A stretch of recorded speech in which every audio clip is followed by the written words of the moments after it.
السلام علیکم۔ Faisal homeopathy clinic کی جانب سے ڈاکٹر محمد فیصل مصطفی۔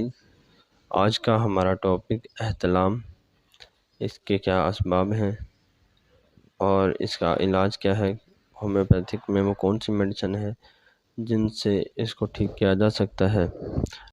ٹاپک کی طرف بڑھنے سے پہلے آپ سب سے گزارش کروں گا کہ چینل کو سبسکرائب کریں، ویڈیو کو لائک کریں اور بیل کے آئیکن کو دبا دیں تاکہ میرے آنے والی تمام ویڈیوز کے نوٹیفیکیشن آپ تک بر وقت پہنچتے رہیں۔ احتلام، عام طور پر اس مرض کو خواب میں شیطان آنا کہتے ہیں۔ در حقیقت یہ مرض فاسد اور عاشقانہ خیالات کا عکس ہوتا ہے۔ اس کے اسباب میں جلک یا کثرت جماع، اعضاء تناسل کا احساس ہونا، منی کا زیادہ ہونا، قبض، بد ہضمی اور زیادہ کھانا، پیٹ کے کیڑے، کھانا کھانے کے بعد فوراً سو جانا۔ یہ پاکستانی لوگوں میں بہت عام چیز ہے، کھانا کھانے کے بعد فوراً سو جانا۔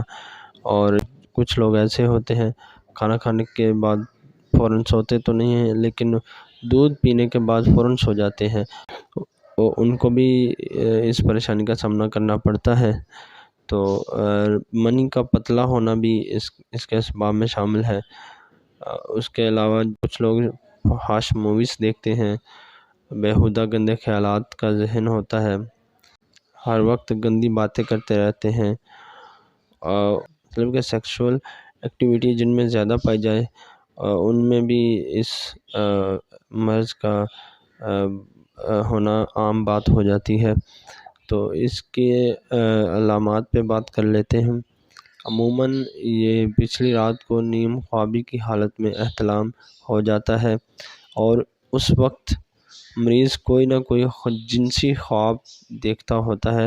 جب یہ مرض پرانا ہو تو گہری نیند میں بھی احتلام ہو جاتا ہے اور بیدار ہونے پر مریض کو احتلام یا خواب کی کیفیت یاد نہیں رہتی، اور بعض اوقات یہ بھی ہوتا ہے کہ منی اتنی پتلی ہوتی ہے کہ اس کو محسوس بھی نہیں ہو پاتا کہ مجھے رات کو احتلام ہوا تھا یا نہیں ہوا تھا، کپڑوں پہ بھی وہ محسوس نہیں ہوتی۔ تو یہ بہت سے لوگوں میں یہ چیز بھی بہت عام دیکھی گئی ہے۔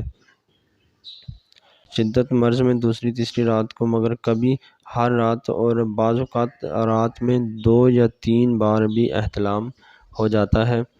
طبیعت سست رہنے لگتی ہے، کمر میں درد ہوتا ہے، چہرے کے ایکسپریشن خراب ہو جاتے ہیں، اور کثرت احتلام کی صورت میں مریض سست، کاہل اور کمزور ہوتا جاتا ہے۔ ایک بات یاد رکھنے والی ہے، اگر تندرست یا غیر شادی شدہ اشخاص میں 1 ماہ کے دوران یا 1-2 مرتبہ احتلام ہو جائے تو یہ مرض نہیں ہوتا، لیکن اگر احتلام بار بار ہو تو اسے مرض تصور کیا جاتا ہے۔ اب علاج پہ بات کر لیتے ہیں۔ علاج کے لیے ہومیوپیتھک میڈیسن سمٹم بیس استعمال ہوتی ہیں، تو میں کچھ میڈیسن کا آپ کو بتاتا ہوں۔ ڈائسکوریا نمبر 1 میڈیسن ہے، اور سیلینیم، چائنا، اسلفاس، nux vomica, gelsemium, lycopodium, natrum mur, conium, anacardium, caladium, avena sativa, agnus castus, اور بھی بہت ساری میڈیسن ہیں جو سمٹم بیس استعمال ہو سکتی ہیں۔ ان میں سے بہت ساری میڈیسن کا پچھلی 2 ویڈیوز میں ذکر کر چکا ہوں۔ تو اس میں ایک میڈیسن جو ہے ڈائسکوریا، اس کا میں بتاتا چلوں، یہ ایسے لوگوں کے لیے بہت فائدہ مند ثابت ہوتی ہے جن لوگوں کو ایک رات میں 2 یا 3 بار احتلام ہو جاتا ہے۔ ان کو یہ اگر آپ بڑی پوٹنسی میں دیں تو حیرت انگیز فائدہ ہوتا ہے۔